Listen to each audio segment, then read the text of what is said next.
પ્રભાવિત થઈ અને જ્યારે પણ શકીલભાઈ મને બોલાવે છે ત્યારે હું આવું, કારણ કે જે નિરાધાર માનવી છે, જે નિરાધાર લોકો છે, એ ઘર છોડીને જ્યારે ક્યાંક જગ્યાએ રખડતા હોય, ફરતા હોય, તો એમને ઘર જેવું વાતાવરણ ઊભું કરી, એમને જમવાનું આપી અને એમની સાથે રહી, જો કદાચ એમના વાળ કાપવાના આવે તો વાળ કાપે, એમને નવડાવવાના આવે તો નવડાવે, એમને સ્વસ્થ રાખે, એમને કપડાં પહેરાવી અને ઘર જેવું વાતાવરણ ઊભું કરી અને એ લોકોને રાખે છે.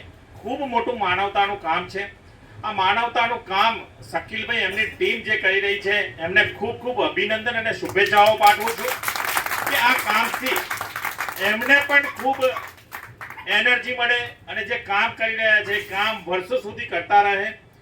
અને આવા કામ જ્યારે કરતા હોય ત્યારે એક સાંસદ તરીકે નહીં પણ એક ટીમ વર્ક તરીકે એમની સાથે જોડાઉં છું. અને ટીમ વર્ક તરીકે જ્યારે પણ શકીલભાઈ કહેશે નાના મોટા કામ હશે ત્યારે નાના મોટા કામ પણ કરતો રહીશ.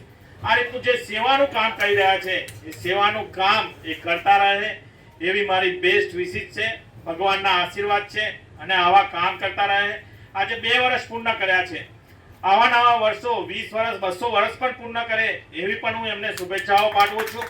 અને માનવતાના કામમાં ક્યાંક જગ્યાએ નાની મોટી એમને જે મદદ જોતી હશે એ મદદ પણ હું આપવા માટે એમની જોડે તૈયાર છું અને મદદ પણ આપીશ.